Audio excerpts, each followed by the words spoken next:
မင်္ဂလာပါဒီနေ့ဒီကျေတို့တွေ topic 18ရောက်သွားပြီเนาะ20 MB research topic တွေအကြောင်းဒီကျေဒီနေ့ရှင်းပြပါမယ်ပြီးတော့ဒီကျေတို့တွေ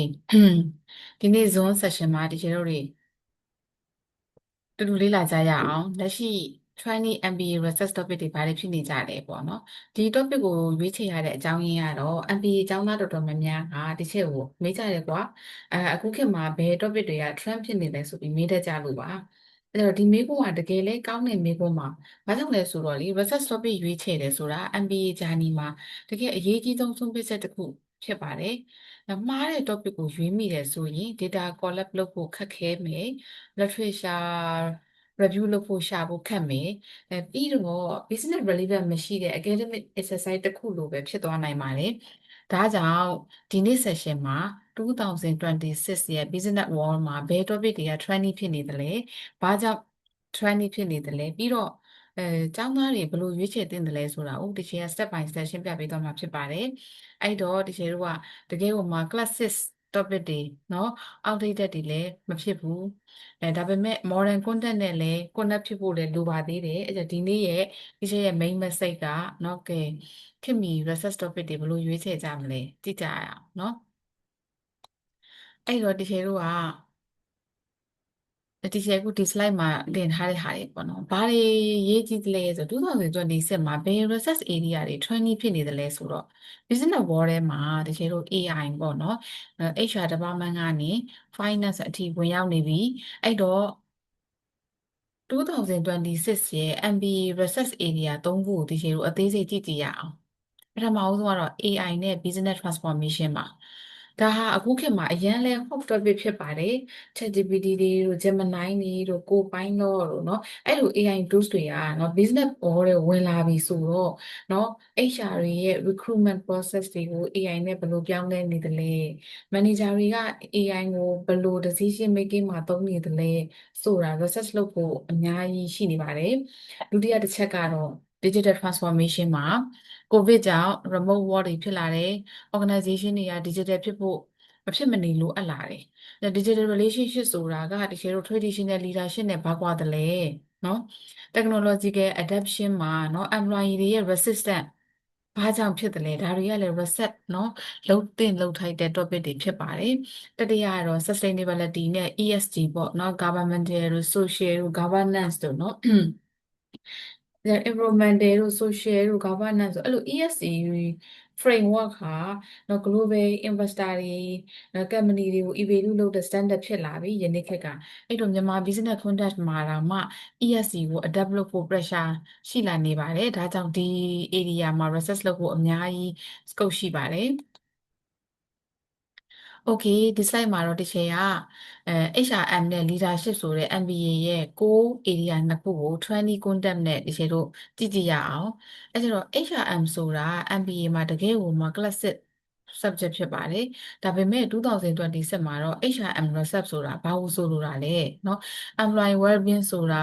salary နဲ့တင်မဟုတ်တော့ပါဘူး mental health တွေ work life balance တွေเนาะ psychological safety ဆိုတာတွေပါလာတယ်ကိုဗစ်ကြောင့် remote work တွေတို့တွေဖြစ်လာတဲ့နောက်ပိုင်းမှာ employee တွေက burn out ဖြစ်တာ anxiety ဖြစ်တာဒါတွေကတကယ် real business problem တွေဖြစ်ပါတယ်ဒါကြောင့်တကယ်တော့เนาะ work stress ပေါ့အလုပ်မှာရှိနေတဲ့ pressure တွေတရားဒဏ်တွေနဲ့ employee performance in hybrid workplace လို့ topic တွေဟာ data ရှာဖို့လွယ်ကူပြီးတော့ business relevant ပို့ပြီးတော့ရှိပါတယ်အခု HRM ပြီးတော့ teacher တို့တွေ leadership topic ဘက်ကိုသွားကြည့်ရအောင်เนาะ transformational leadership ဆိုတာတကယ်ဟိုမှာ classic theory ဖြစ်ပါတယ်ဒါပေမဲ့ transformational leadership နဲ့ AI adaptation in organization ဆိုပြီးတော့ modern concept ထည့်လိုက်တယ်ဆိုရင်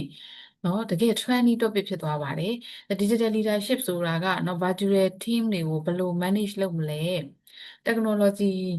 driven environment မှာ leader တွေဘယ်လို decision လုပ်မလဲဆိုတာဖြစ်ပါတယ်အဲ့တော့ ethical leadership ကတော့ AI ရဲ့ era မှာเนาะ data privacy တွေเนาะ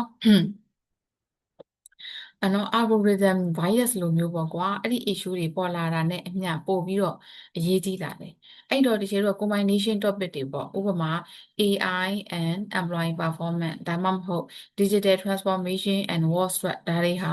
examiner တွေအကြိုက်ရဆုံး topic တွေဖြစ်လာနိုင်ပါတယ် Okay training topic ရွေးချယ်တဲ့အချိန်မှာတကယ်က trend တစ်ခုတည်းကိုပဲကြည့်မလားပေါ့နော်။တကယ်တော့ trend တစ်ခုတည်းကိုပဲမကြည့်ဘဲနဲ့ဘာနဲ့ချိတ်ဆက်ပြီးတကယ်လို့ကျောင်းသားတွေကကြည့်တယ်လဲဆိုရင် business နဲ့ relevant ဖြစ်လား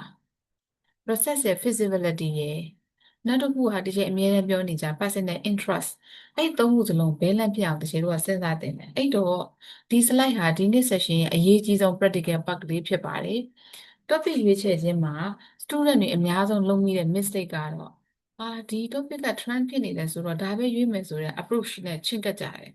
ဥပမာကွာ AI topic ကအရန် trendy ဖြစ်တယ်2022လောက်ကစပြီးတော့ဒါပေမဲ့ကို research လုပ်မဲ့ company မှာ AI ကိုမသုံးသေးဘူးဆိုရင် data ဘယ်ကနေရမလဲ literature ရှာတော့လေ English paper တွေပဲရှိပြီးတော့မြန်မာ content မရှိသေးဘူးဆိုရင် localization ဘယ်လိုလုပ်မလဲဒါကြောင့်ဒီကျေတို့က feasibility စစ်ဆေးဖို့အရေးကြီးပါတယ် data collect လုပ်နိုင်မလားဆိုတာစာပေးဖြည့်ပေးမဲ့ respondent ရှိလား company accept ရနိုင်လားဆိုတာကိုကြည့်ပါအဲ့ဒါ literature available ဖြစ်လားဆိုတာက Google Scholar မှာရှာကြည့်ပါ paper 15ဆောင်အဆောင်20ရနိုင်ရမယ် time limit အတွင်းမှာပြီးနိုင်မလားဆိုတာကတော့ MBA thesis တွေဟာပုံမှန်เนาะ6လเนาะကြာတတ်ပါတယ်ဒါနဲ့ကိုက်ညီမလားဆိုတာကိုကြည့်ပါပြီးတော့ကိုယ့်ရဲ့ career interest နဲ့ connect ဖြစ်ဖို့အတွက်ကိုယ့်ရဲ့ HR manager ကို HR manager ဖြစ်ချင်ရင် HRM topic ပေါ့ကိုက entrepreneur ဖြစ်ချင်တယ်ဆိုရင်တော့လုပ်ငန်းတွေ startup တို့ innovation topic တွေကိုရွေးပါ research ဟာကိုယ့်ရဲ့နော် career ကိုယ့်ရဲ့ future မှာလုပ်ချင်နေတဲ့ဟာကို support ပေးနိုင်မှသာအဲ့လိုခေါင်းစဉ်မျိုးကရွေးရတာတကယ်တန်တာပေါ့နော် okay အဲ့တော့တကယ်တို့က strong MBA research topic ဆိုတာဘယ်လိုမျိုးကြီးလဲ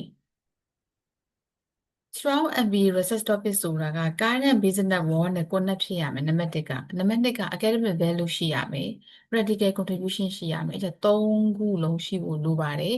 အဲ့တော့တကယ်လို့ဒီနေ့ session ရဲ့ final message ကို share ပေးချင်ပါတယ် MBA research ဆိုတာတကယ်လို့ကတမွဲပေါ့ exam pass ဖို့လည်းမဟုတ်ပါဘူးဒါဟာကိုယ့်ရဲ့ analytical thinking ကိုယ့်ရဲ့ research skill တွေတကယ် business ကိုဘယ်လို understanding ကိုဘယ်လိုနားလဲတယ်လဲဟာကိုက demonstrate လုပ်တဲ့ opportunity ဖြစ်ပါတယ်အဲ့တော့ strong MBA topic ဆိုတာသုံးခု balance ဖြစ်ဖို့လိုပါတယ်ပထမကတော့ business relevance ကို research ဟာတကယ် real business problem ကို address လုပ်ရပါမယ်ဒုတိယတစ်ခုကကြတော့ academic value ပါ existing theory တွေကို apply လုပ်ပြီးတော့ literature gap ကို